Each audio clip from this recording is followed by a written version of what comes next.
Okay, so I wanted to welcome everyone, but before we do that, we have Dr. Lynette Menezes, who is the Assistant Vice President for USF Health International, to give the opening remarks.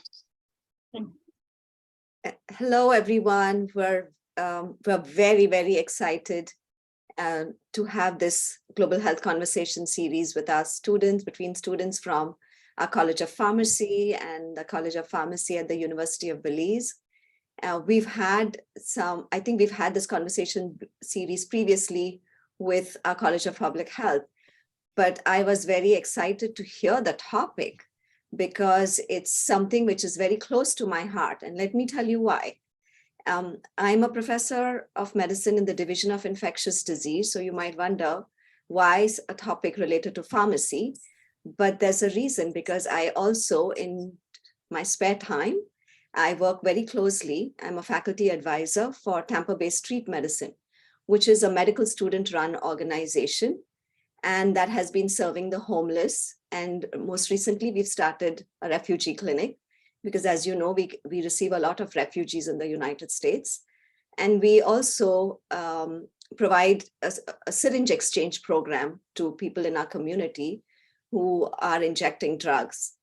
So one of the challenges we've always faced is when you are treating patients who don't have a home, who are homeless, you don't really have a way to provide them their medications easily. And so our College of Pharmacy has been terrific, and we have worked with their students. We also developed a partnership with a local pharmacy. And that's how we were, because you're going to lose these patients. They're on the streets, or even if they're in the shelter, you lose them if you cannot give them their medications within the time that you see them. And so we developed a partnership with a local pharmacy to do that. So I was very excited to hear about this topic, and I hope that you will all have an interesting conversation. Our office is, Jessie is the assistant director of our programs, and we're always excited to support our students, both internationally and here. Dr. Miranda has a wealth of global experience as well. So I'm excited that you all will be talking with each other today. And I'm also pleased to have Dr. Thurton here. So I think this is going to be a learning experience for all of us. So you will learn from what we do here, and our students and our faculty will learn from what you do here. So please enjoy this next 1 hour, and I'm so excited to be able to meet all of you, even though it's virtually. And I hope at some point we'll come and visit USF. Thank you. Thank you. So to follow up, I wanted to say welcome, and then we'll do a quick round of introductions. And when I say quick, I mean we'll be very quick, because I know we want to get into this topic. As we're discussing this, this is for the students, right? So keep an ear open, right? Because if you hear or come up with an idea that hey, maybe this might be a good research topic to do a publication on, there's always a possibility of working cross-collaboratively between our institutions, or it could be a research project idea that kind of pops into your head. I'm sure Dr. Thurton on University of Belize side will be more than happy to at least start having that discussion with you, and then see how we can collaborate between our two institutions. So we'll start with Dr. Thurton. Dr. Thurton, do you want to introduce yourself and then the students that are with you? Yes, good morning, and thank you again for this invitation. We are excited to have this second round of conversation with USF. And my name is Lydia Thurton. I'm a senior lecturer in the Allied Health Department on the pharmacy program at the University of Belize. I have with me students who are in their final year and on internship, as well as cohort students. And these are graduate practicing pharmacists who hold an associate degree in pharmacy, but have come back to do the completion to get their bachelor degree in pharmacy. So I have with me Elisa Cambranes, who is a fifth year intern, Rodeli Mendez, also fifth year intern, Shalane Leslie, fifth year intern, Norberto Pat, who is a registered pharmacist and in our cohort program, Wendy Mendez, also registered pharmacist in our cohort program, Jamie Williams, registered pharmacist, in our cohort program. Thank you. Welcome. And Adita Irazo, who is also registered pharmacist in our cohort program. Thank you. Welcome. Perfect. And then before we move on to Dr. Miranda, at the end of the introductions and before we start, I want to see if we can do a quick screenshot, and I want to get everyone on camera if possible so we can do a group photo. Dr. Miranda? Well, thank you for inviting us to participate. My name is Dr. Aimon. Aimon Miranda. Oh, did you? Oh, you're good. Okay. So I've been with the College of Pharmacy going on 12 years. I've been practicing pharmacy for 15 years. I did my residency and specialized in cardiology and informatics, and I practice with USF cardiology group in the clinics.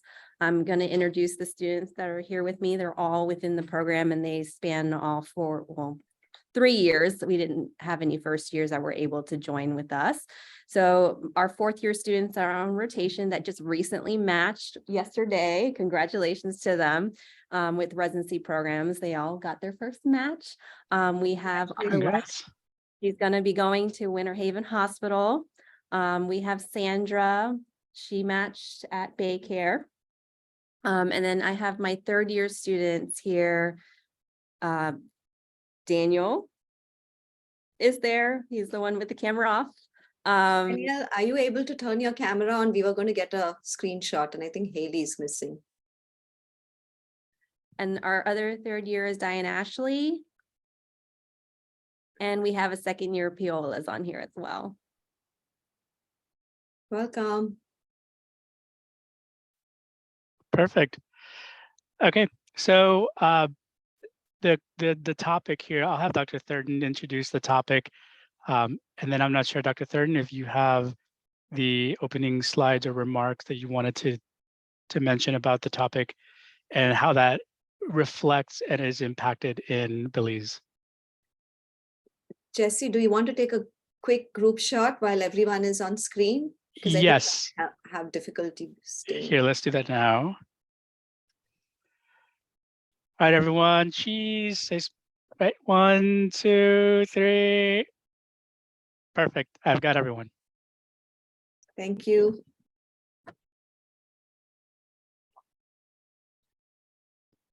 Yes, the topic today is community engagement opportunities for pharmacists. And in our program is relatively new, and I would like to share a bit on how our program has evolved over the last few years. So if you will allow me presentation to share.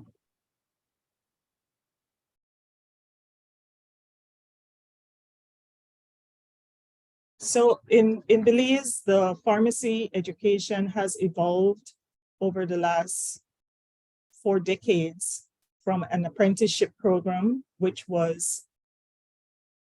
required 3 years of uninterrupted employment under the supervision of a pharmacist, with the last year being dedicated to dispensing. It progressed from there, where it was a diploma program offered out of the Ministry of Health with the main government hospital, and it required the participants to have 2 years post junior college classes with formal classes in pharmacy courses, which included pharmacology, therapeutics, ethics, and things like that, and practice hours at the government hospital under the supervision of a registered pharmacist. And so you had to do this for a full 2 years before being able to sit the licensing exam. It later progressed to an associate degree program, which was a 3-year program in the university college that had all the required pharmaceutical courses in pharmaceutical calculations, pharmaceutics, therapeutics, pharmacology, pharmacokinetics, all of those key courses, along with 16-week internship where students would rotate through different practice areas in Belize. And in 2017, we finally launched our Bachelor of Pharmacy degree program, which is a 5-year program with the final year dedicated completely to internship. So they do 24 weeks of required rotations, which include community pharmacy, inpatient hospital pharmacy, compounding and manufacturing, and drug distribution. And then they have an elective rotation, which they can choose from. So our program now, the students here with me today are the second cohort of the full 5-year program and the 4th cohort from the transition program as we moved from associate degree to the bachelor degree program. So the curriculum for program is based on recommendations from the Pan American Conference on Pharmaceutical Education. And this conference includes Central and South America, Caribbean, and North America. Belize happens to be in both the Caribbean and Central America. So our involvement in this conference has been key in guiding the development of our program over the years. And so the current design utilized the PAHO Basic Pharmaceutical Education Plan, right, and professional competencies, along with the FIP Global Competency Framework for Pharmacy Education. So as I said before, it includes all the key pharmacy courses that you would see in the curriculum in any pharmacy program around the world.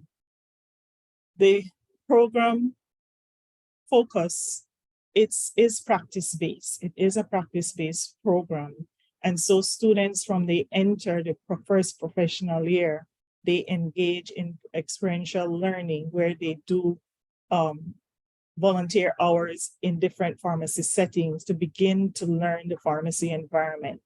And it progresses as they move through the program where they then participate on therapeutic rounds in the National Referral Hospital with the medical team of doctors, nurses, med lab personnel, and pharmacists. The internship, as I said, is required, and it's a full academic year of internship. And they also have the option of doing with the cohort students, doing a clinical clerkship practicum as well. We are building our research culture, so we do our best to faculty along with to involve students in research and having creating that research culture for our university and for Belize, and at the same time creating a baseline of data for Belize in healthcare, in pharmacy, and in other areas. The unique features of our program include pharmacognosy, product development, and outreach activities, particularly when the students are on internship. And this is where they engage most in looking at different opportunities to engage with the communities in non-traditional settings. This is just some example of recent research that faculty, along with students, have been involved with. We work and encourage our students to be involved with the Caribbean Association of Pharmacists. So typically our students participate in student research symposium that is held annually with the Caribbean Association of Pharmacists. And this is just a photo of a last weekend's activity, outreach activity, where you will see Norberta here participating in one of the outreach activities in the area of the country where he is located. In terms of regulation, or the laws that regulate our practice in Belize include Chemists and Druggists Act, which deals with what is required for licensure and to practice as a pharmacist, the misuse of drugs, which deals, of course, with controlled drug regulation, Antibiotic Act, and the Food and Drug Act, which deals with drug registration and the regulations for a facility to operate as a pharmacy and for wholesale and drug distribution. So that's just in a nutshell what we have here in Belize.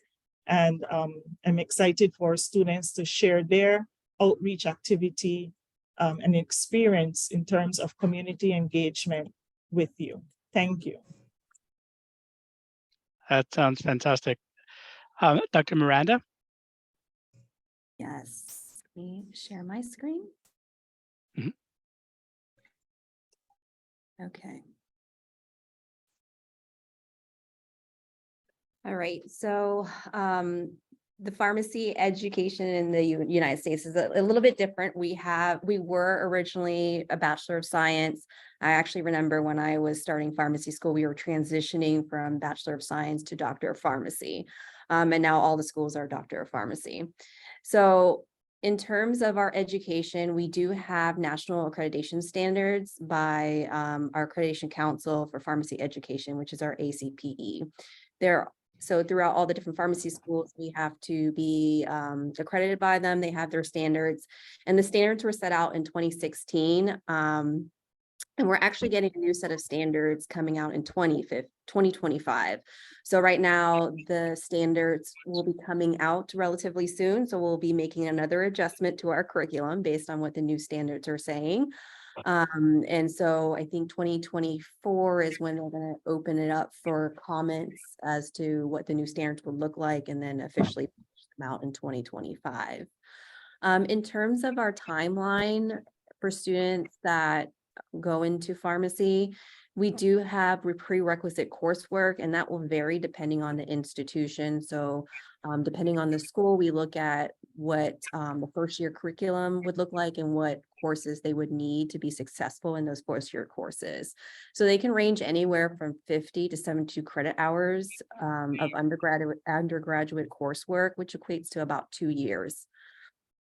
They don't necessarily need to have a bachelor's to come in. So they can do 2 years of undergrad and come straight into pharmacy school. In terms of our Doctor of Pharmacy program, it's 4 years of professional degree programming. The way it's split up, and I have it on another slide, we do 3 years of didactic and 1 year of experiential. After the students graduate, they have postgraduate training that is optional. A lot of the students that graduate after the 4 years end up going into community settings, some of our retail settings that we have here. Students also can go into fellowships, and those range anywhere from 1 to 2 years. And those students go into industry. So they'll do more of the regulatory, drug discovery, those kind of areas. The other route that students will go to is residencies. So they can do 1 year of residency, which is general practice, clinically, and then the second year they can specialize. So whether they want to specialize in oncology, cardiology, managed care, ambulatory care is considered a specialty here, as well as managed care. And then also they have some 2 year programs where if students want to go into administration in the healthcare system, that is a 2 year program as well. So there's a lot of options for that, but that's totally optional for the students depending on what they want to do with their pharmacy degree. The students here are required to pass the NAPLEX, which is our licensure exam, and then the state law exam prior to practice. So any state that they go into, each one has a different law exam. So if they are in a hospital or a setting where they might be borderline on a state and they might practice in 2 different states, they would be required to be licensed in both states.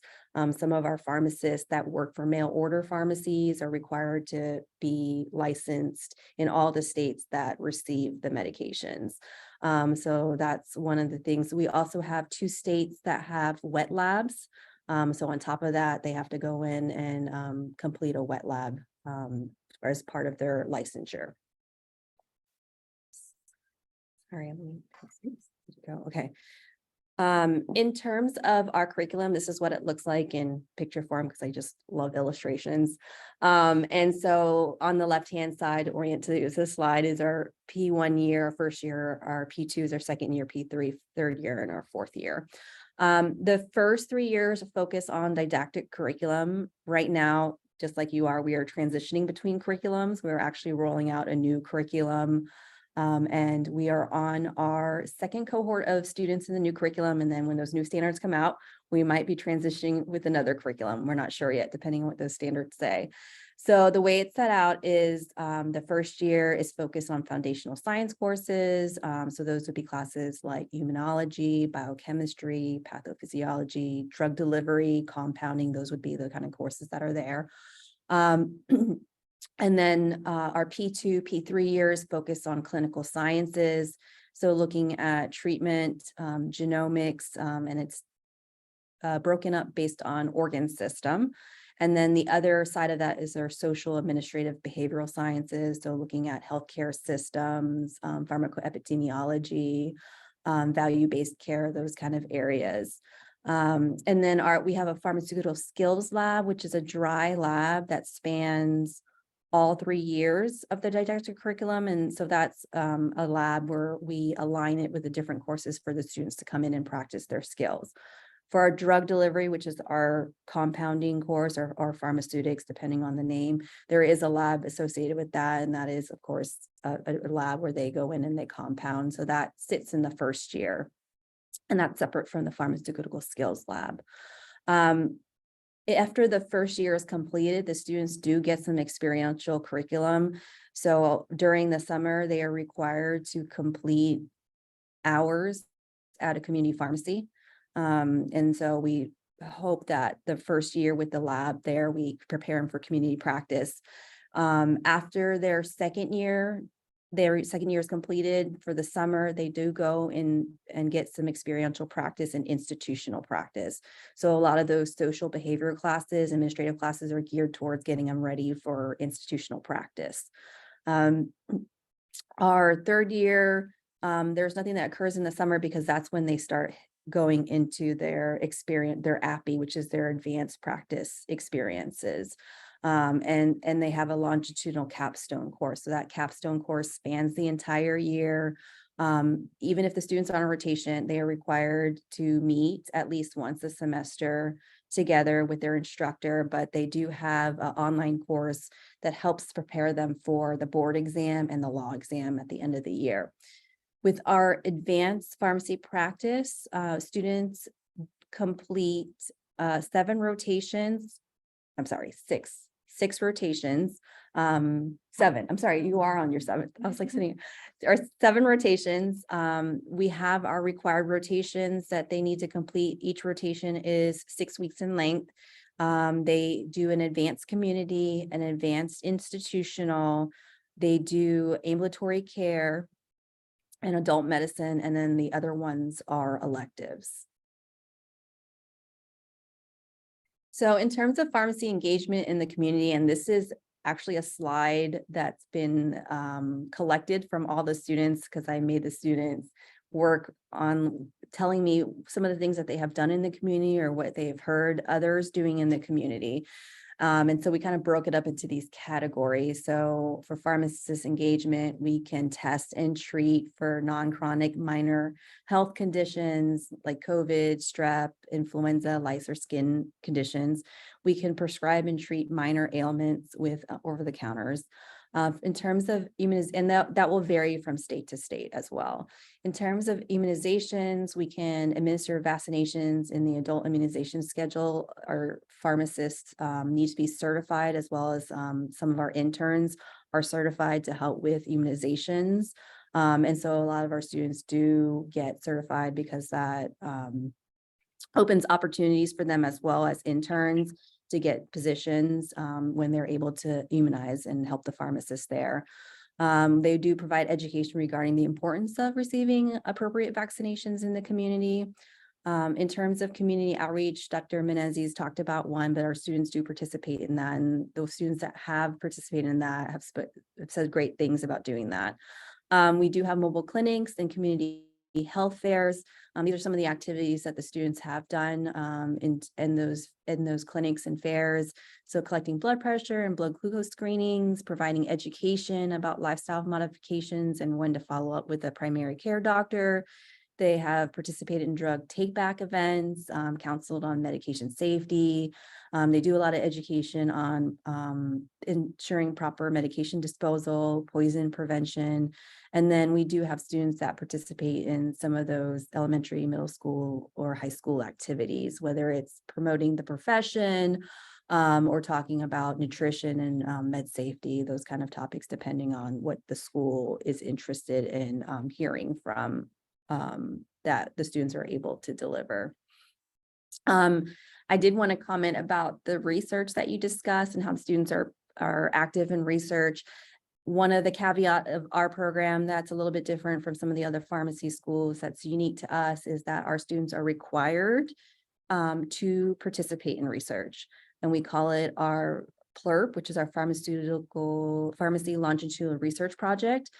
So starting their second year, we usually wait for a second year to be completed, and some of these students can speak to it. Second year is completed, they are required to meet with a couple mentors. We have a list of mentors. The students interview the mentors interview the students, and talk about the research and what kind of research they want to do. The students have their second and third year to complete their research project, and we hope that there is some end product, whether it's a poster, a manuscript, a presentation at a national conference. At the end of that, they have to have some kind of tangible item. And so what we do is students get matched to a mentor. So the students rank the mentors rank the students. And so we match them together, and they work with the mentor to come up with the research project, the milestones, and we build time into classes for them to also work on them during class time, because we know that, you know, they're very busy with their class schedule, working, studying. So we try to make sure that they have some protected time to do research, because it's really hard to find protected time, we all know, to get some research done. And so that's one of the things our students do. We do have some other unique features of the program. Our program is focused on, we have pillars, and our pillars are geriatrics. So we have a geriatrics focused rotations experience. It's actually one of our electives. Informatics, pharmacogenomics, and leadership. So we really promote a lot of leadership positions. And so that's one of the great things about community outreach. It's an opportunity for our students to practice their leadership and develop their leadership skills. All right. That's it.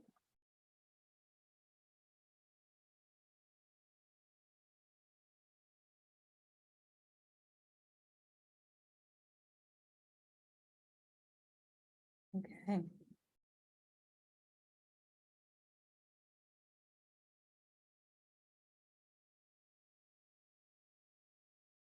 And I think we can open up for student discussion.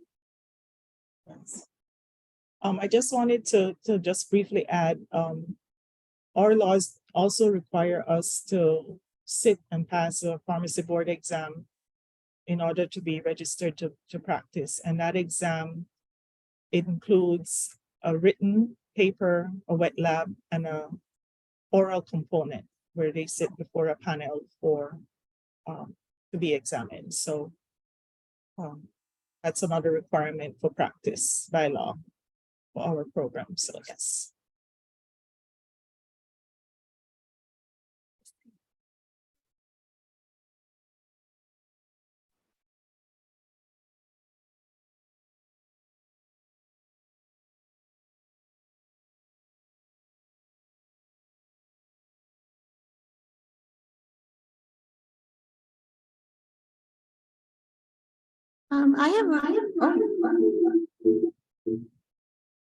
I have a question. Can y'all hear me?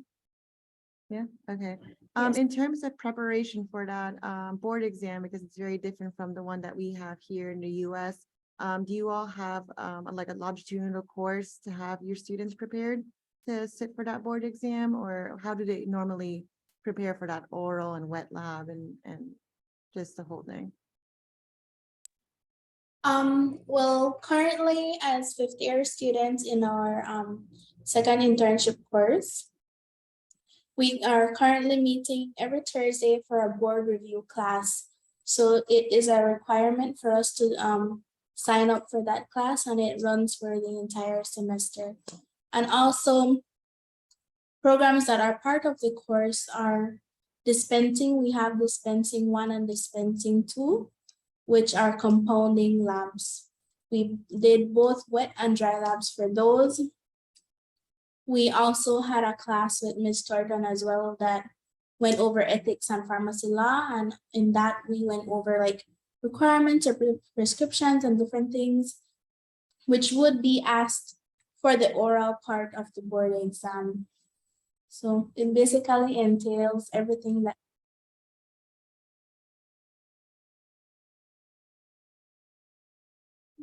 Thank you for sharing that. I was just curious, since there's so many different components. Ours is just a written multiple choice and calculations exam. So it was just interesting to see how you all incorporate your studies while actively finishing up your degree. Yes, I believe the exam runs 3 days since it's 3 different parts. As the lab itself is 3 hours, you have to prepare 3 products along with a dry lab as well. So in total, it's like 4 labs. We all just said collectively wow in this room. Yes, the paper one, which is the written, includes pharmacology, therapeutics, law, and calculations. Oh, And so that's your what they, exam is in the paper one, and then the wet lab is considered paper 2, and then the oral paper 3, where they are issued prescriptions to analyze and discuss before a panel.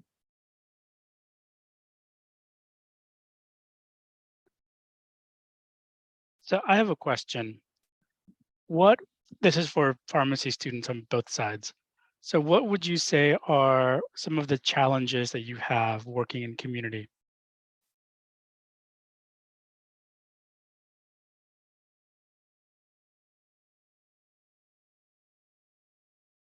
Adida?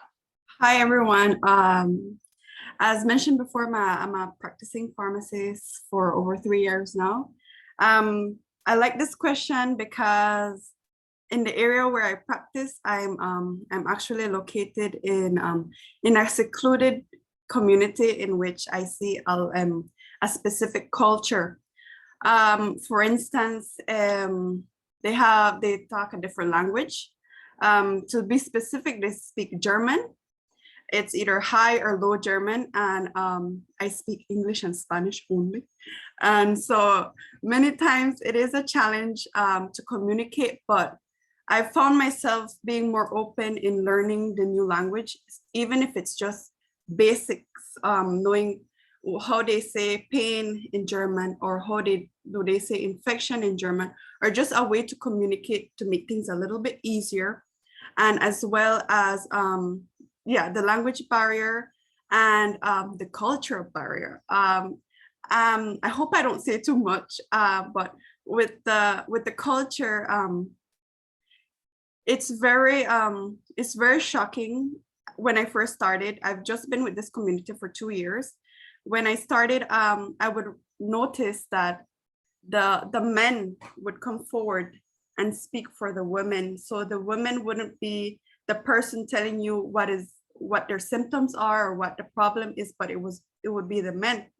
And then interestingly, after serving the patient and doing everything, taking its course, in order to properly hand the medication and dispense, I also learned that it's so interesting that I couldn't be too friendly. I couldn't really like touch the man's hand. You know, when you give something, you mistakenly sometimes touch the person's hand. And in this case, it was sometimes I've learned that I have to be a little careful because it can be offensive to certain cultures. So it's just something I wanted to share in regards to your question. Jamie? Yes, I have the same experience as Adita. One day, he's a tourist. I believe he's Mandarin. I'm not sure. He speaks Mandarin. And he came in and he's barely fluent. He's not fluent or speak English at all. And I watched him and I'm like, sir, I don't understand what you're saying. And I tried to use Google Translation to help me, but it seemed like Google Translation was not of any assistance to me. Luckily, there was an assistant that was there and she's studying Mandarin. So she was able to assist me with this language barrier. The community that I work is mainly Spanish, and there are some tourists that come in that have heavy Spanish accent. So the Google Translator is of assistant there. But then there are other people, other customers around the community that their accent are so heavy. So working there for, been working there for almost 4 years. So I have picked up 1 or 2 words in English to get by to assist them. But when it comes to tourists that are not from the local Spanish community, their accents are heavy. So that's the issue with serving my community, the English language barrier.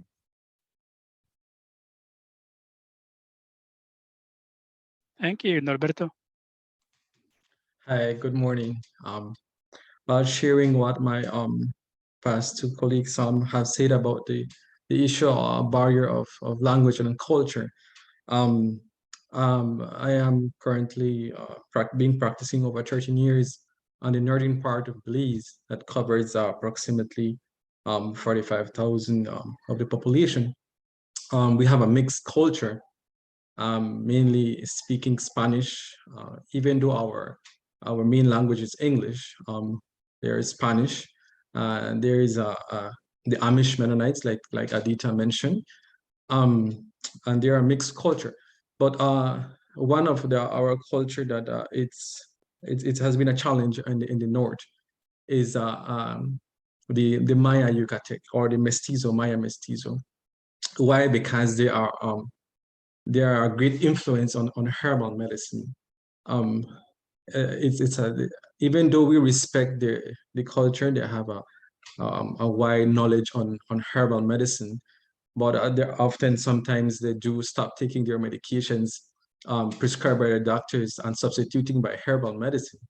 I'm not saying that wouldn't help, but sometimes they do fall back and affect their condition, or their chronic condition like diabetes. At the moment, along with Jamie, we're engaged in a research on diabetes adherence in Belize. I'm working alongside with Dr. Hussaini, that's joining us today as well. So we are going to try to see what is happening with the problem of diabetes in Belize, being the Corzal and Erindra, or the North, being having the high numbers of this disease.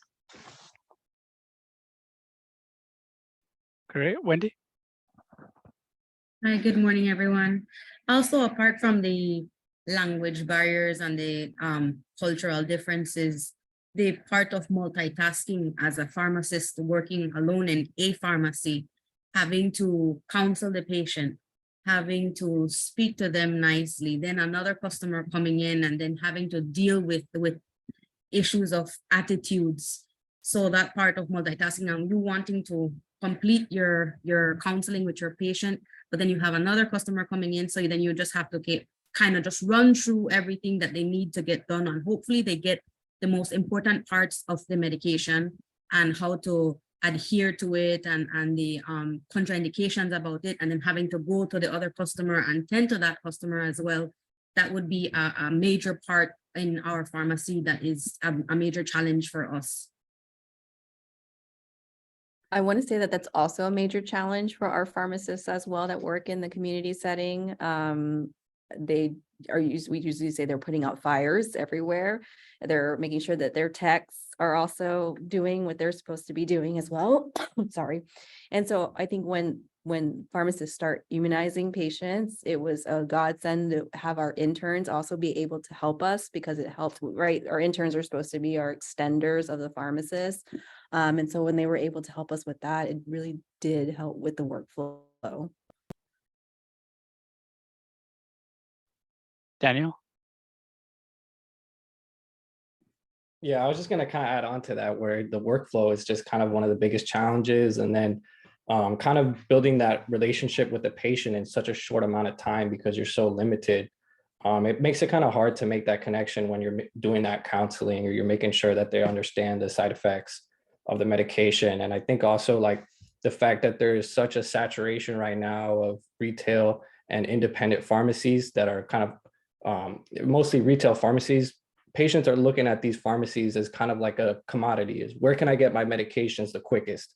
Because I just want to come in and get out. So if you can't get that to me, I'll just go to the pharmacy next door and kind of get my medications there because they can get it to me quicker. But at the end of the day, it's not a matter of speed, it's a matter of patient safety, patient outcomes. So that's kind of the challenge as a pharmacist, because you want to do good by the patient, but you also want to make sure you keep things moving along. Yes, thank you. Rodeli? Aside from the language barrier, as Roberta mentioned earlier, we are a very diverse community. We have Spanish speakers, we have Mandarin speakers, Chinese speakers, we have Mayan speakers. They have the Mopan Maya, the Maya, the Yucatec Maya. It's more than one. So my community consists of Spanish speakers, English speakers, Creole speakers, and the various Mayan speakers. I only speak English and Spanish, so it's difficult because where I volunteer, we have Mayan speakers, but when people who speak the various Maya, it's kind of hard to communicate.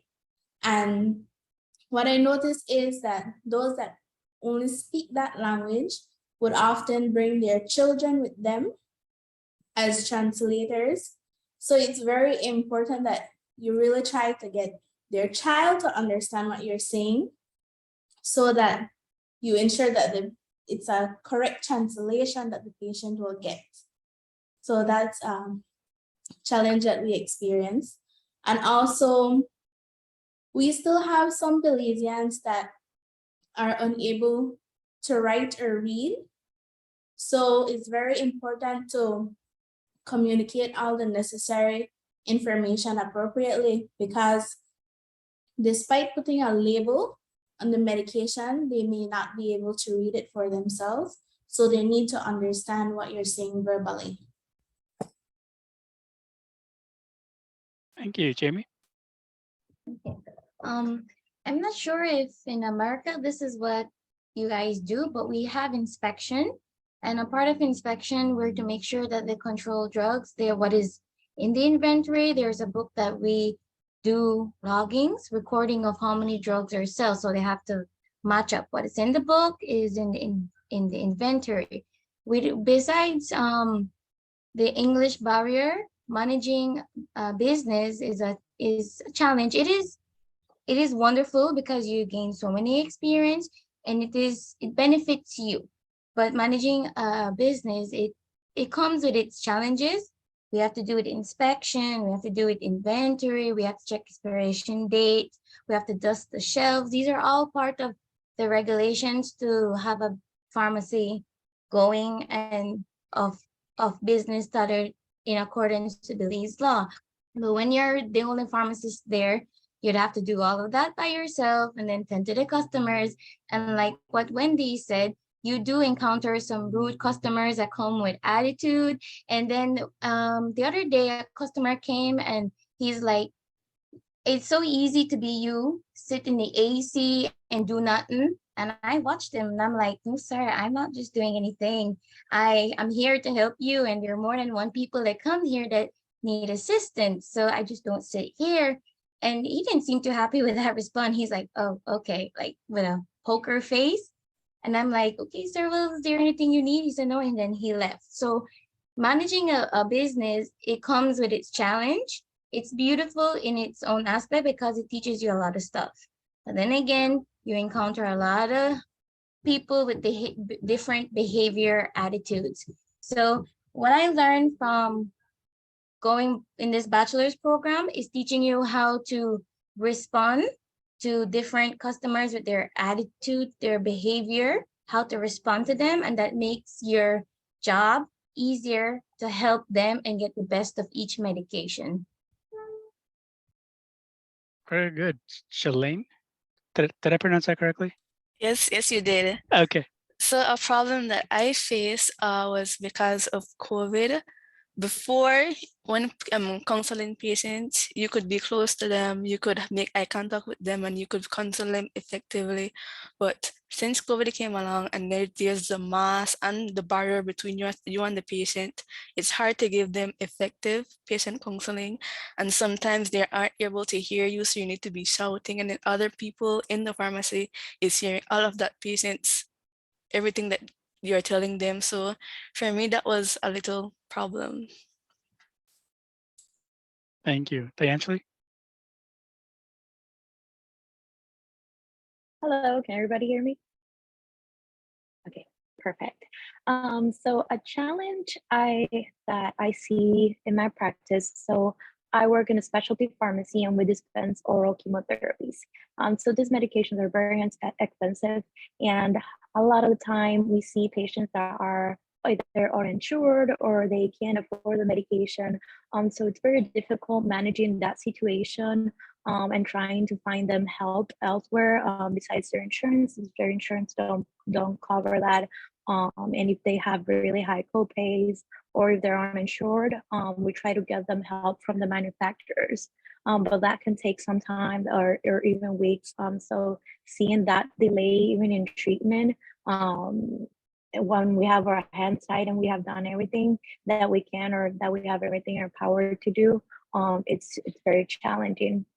And sometimes also like these medications, they have a lot of side effects that are very complex. So relaying that to a patient, as well as I know one of someone else was talking about this, about talking about the side effects and that counseling session. So we see that very often, trying to relay that information in a patient-friendly manner as well. It can be challenging, especially if also patients speak other languages as well. We see that often. Luckily, I speak Spanish and English, so I can provide that counseling in Spanish as well to the patients. But at the beginning, I wasn't certified to counsel in Spanish, so I actually had to use the translator. And I could hear, since I understand both sides of the conversation, I could hear that kind of like lack of information that was not transferring, or that he wasn't transferring everything I wanted to say. So I think that's also like a challenge for us, since the majority of practitioners speak English, and we have especially here in Florida, we have a big population of Spanish speakers. Yes, thank you. Lisa? Hello, good morning.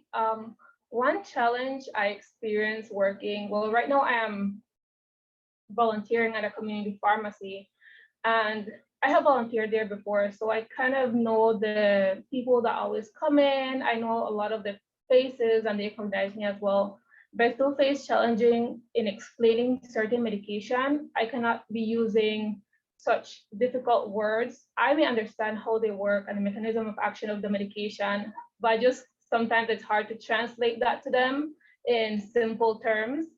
And then another one would be when it's name brand. They're so used to certain name brand medications, and we don't have that, even though it's the same medication, the same dose, and they don't want that because of the different brands that we have. So it's hard to explain it and for them to understand it's the same thing, but they don't want it. Sometimes they do, sometimes they don't. So it's like, okay, I can't do much convincing sometimes. So that's one of the harder challenges I face right now. Yeah. Adida?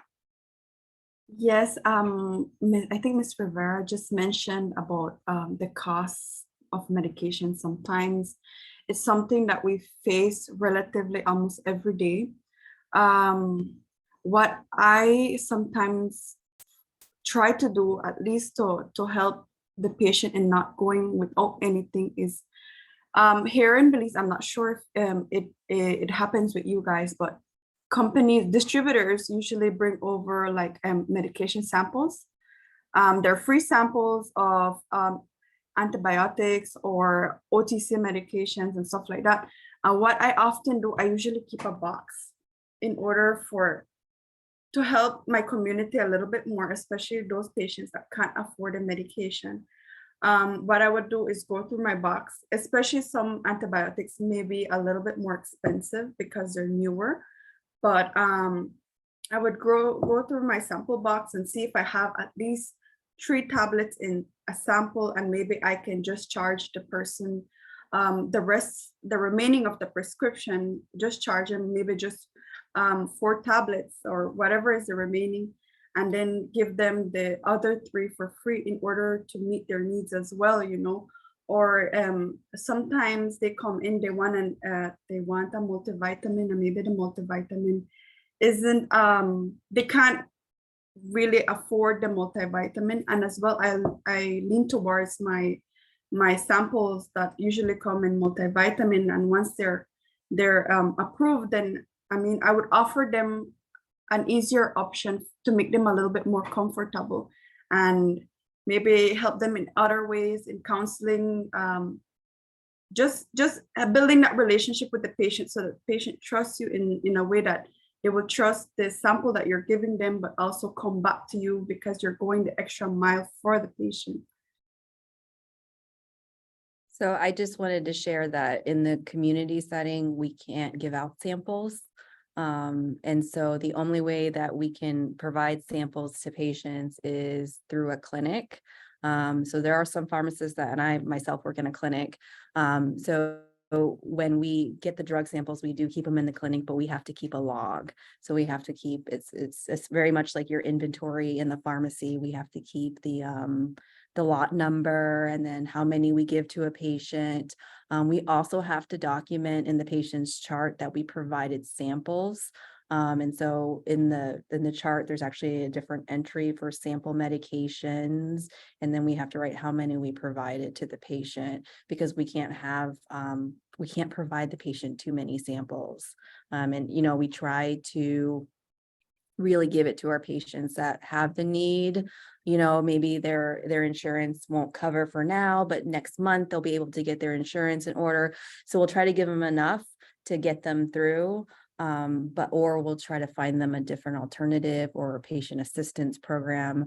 We do have clinics that serve, that offer, there's an application process, but if they have no funding or low funding, they have a sliding scale formulary. So depending on their income, they can get certain medications for free, and some at a lower cost.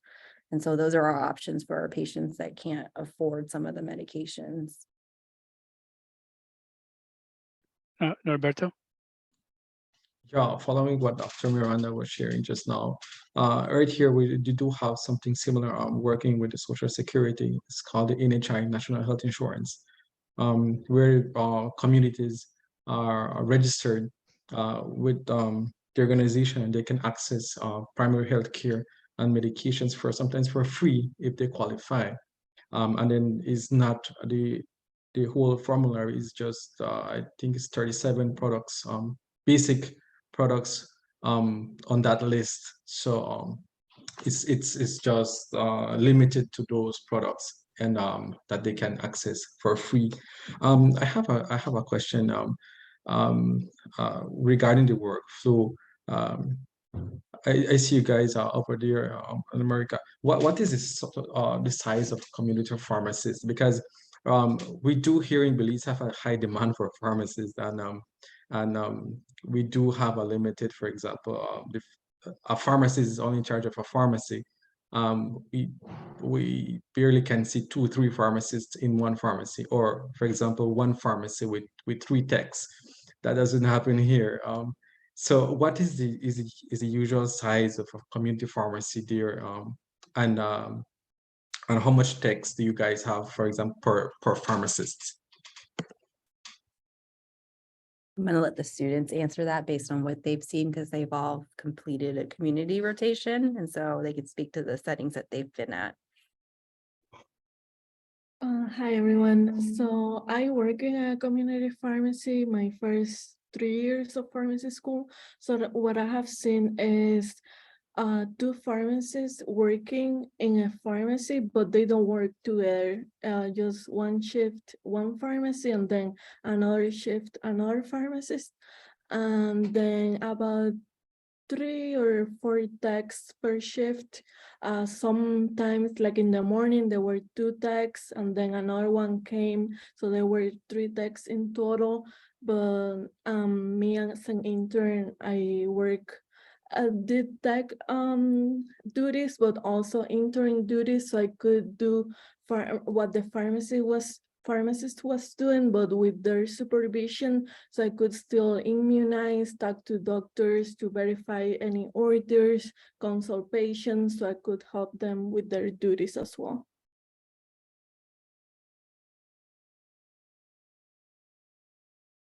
Nice, thank you very much. And just share on the follow-up, we are not certified to immunize in here in Belize. So I guess, but that's something that we are in an engagement with Dr. Thurton, Ms. Thurton, with regards to the new regulation that has been going to be updated with the pharmacy law. Well, I will hope that that will be a part of the new regulations so that it can have our practice more wide when it comes to immunization. That's we're not allowed to do that here. So we're still working on some of those aspects in terms of the recognition of the role of the pharmacist in the team and having pharmacists allowed to administer immunizations, subcutaneous and iron injections. So those are some of the things we're working on. I would like to ask my students to share a bit on their outreach, the experience they've had recently while on internship in terms of community and outreach engagement.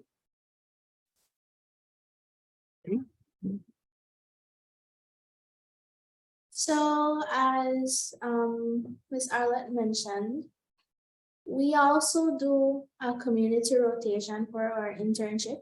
Our internship comprises of community pharmacy, hospital pharmacy.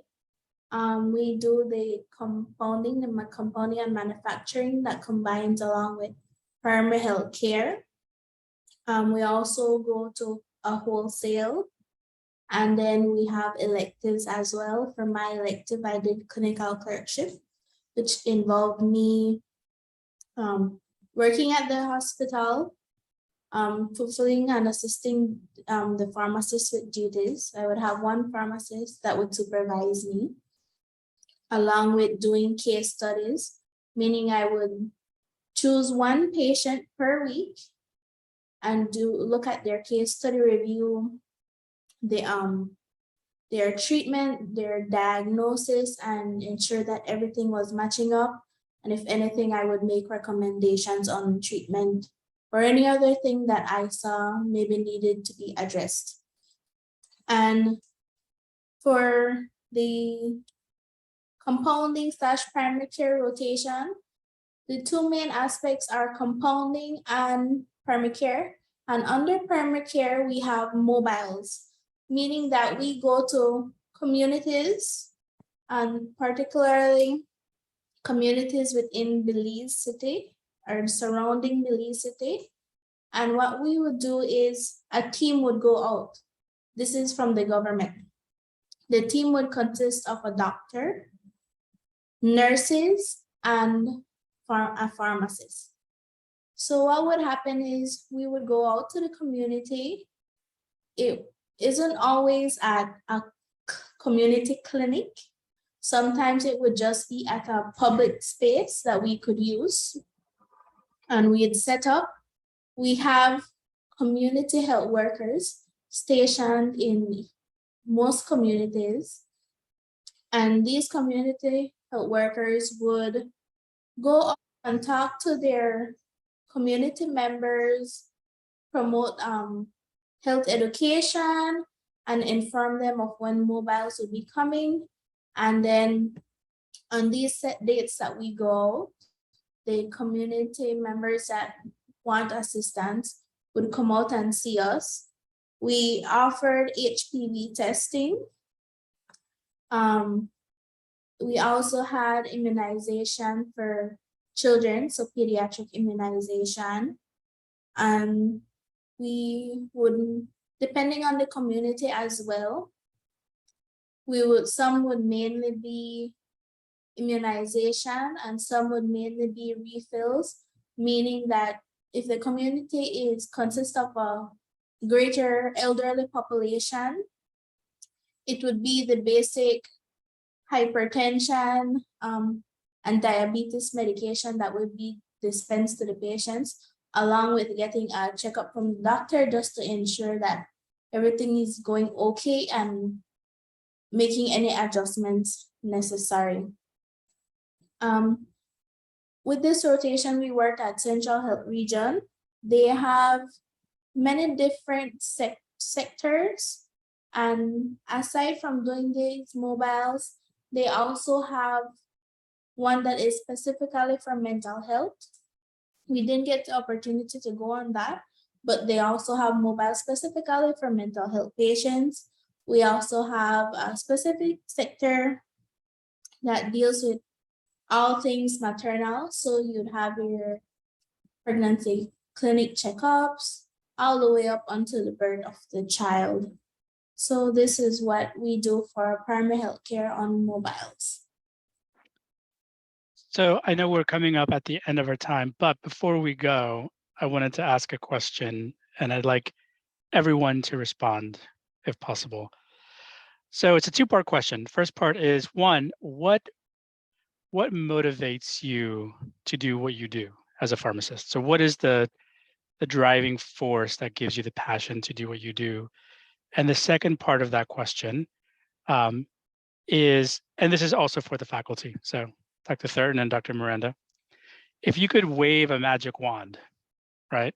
And this magic wand would change a rule or regulation that you wish would either exist or would be removed to improve your practice, your scope of practice in the community setting, what would that be?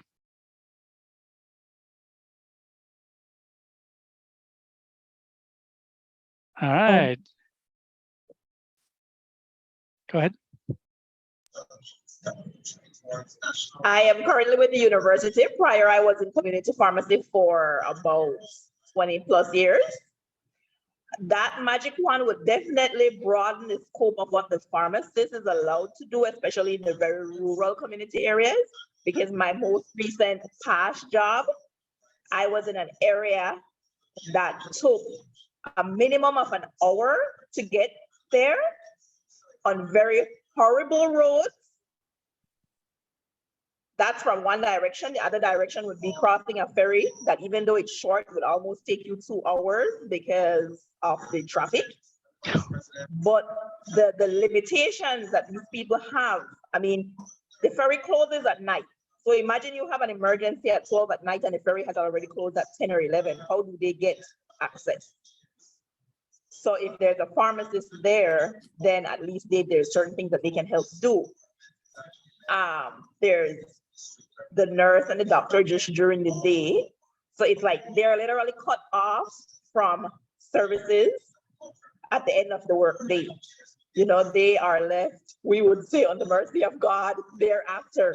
So having a community pharmacist that have the power to apply injections, do minor consults that are legally allowed to do minor consults would be a great help to the very, very rural communities in Belize.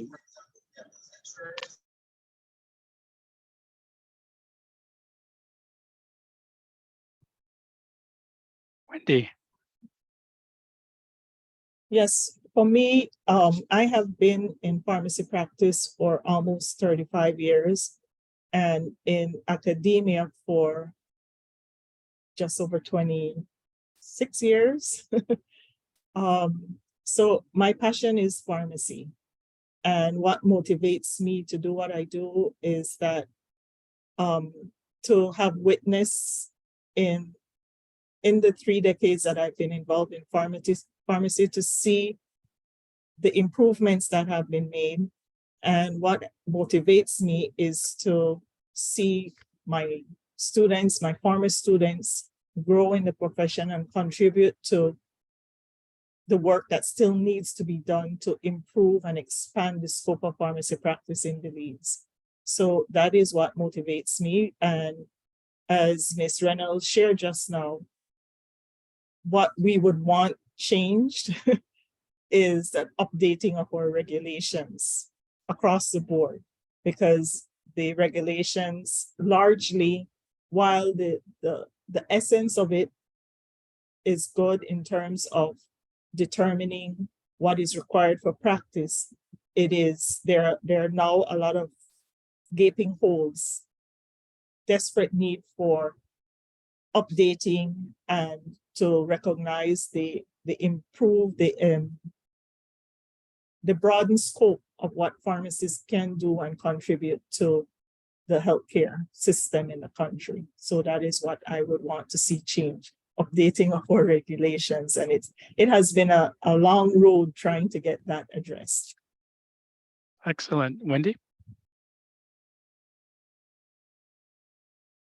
What motivates me every day as a pharmacist, being a pharmacist for 12 years, practicing just probably around 7, is the improvement of our customers or patients' lives. Our community is small, so we get to know everybody. Everybody knows everybody. You might not know them, they might know you, they might know your father, your mother, your aunt, everybody. So when they come to you and they tell you, oh, I know your dad, and you know, it makes you get a little bit more nervous because they know you. So if you do something wrong, they will definitely let your parents know or your family members. But when you do something that you as a pharmacist know is right, and then they come back and say, you know what, this really worked, and they get to trust you and come back, bring their families after that. And then, you know, that is what motivates me every single day. Knowing that we improve their lives and knowing that we get to know them on another level is what gets me through every day. Excellent. Alberto? Yes, well, my motivation to all these years, well, it is and it will continue to be the satisfaction of the patient after leaving my setting, and then having that trust in you, relying on your advice, relying on your knowledge about their treatment is something that, yes, I do take a lot of pride on. And what motivates me as well as a lot, I have 2 kids, one of 10 and one of 4 years old. So they both want to be a pharmacist. So that motivates me a lot to continue and promoting this profession to younger minds. What will be that magic one will be that I would like to see a lot of patients accessing to their medications. For example, here in Belize, oncologic medications, how that a lot of patients have that access. Many of those patients needs to come out from the country just to access basic care on oncology. So and many are dying. So I will say that access to those type of specialized medications here in Belize. Thank you. Roberto? Good morning, everybody. I'm not turning on my camera. Trust me, you guys aren't missing much.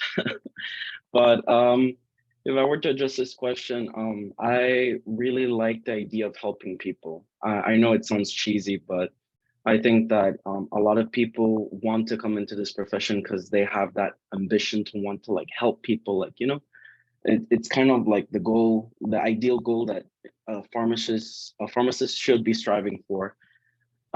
For me, like how everyone was saying earlier for Belize, I had the idea that a pharmacist could do things like almost similar to a nurse where they could inject and stuff. And I'm studying pharmacy right now currently, and I was thinking about studying nursing afterwards just to be able to get that that ability to be able to help more people at the pharmacy, because a lot of people come in and they need that service in Belize and they can't get it because they either the hospitals are too busy, or they're afraid of getting sick at the hospitals, especially with the scares at COVID. So for me, it would be like if I could do something to offer an extra service that would help people. I would really want the laws to be revised. Like, I mean, personally, I would want to take whatever classes I would need to take in order to meet the standards. As long as everything is being done ethically, I would hope that it would be allowed, you know. Thank you. Thank you for sharing. Daniel? Sure. So what motivates me, I would say, is knowing the solutions that we provide to patients. Growing up, I knew I wanted to get into healthcare, but I wasn't sure what. And seeing the difference that pharmacists can make. I know physicians kind of help patients understand their diagnoses and what's going on with them health-wise. But as pharmacists, we get to give that direct solution.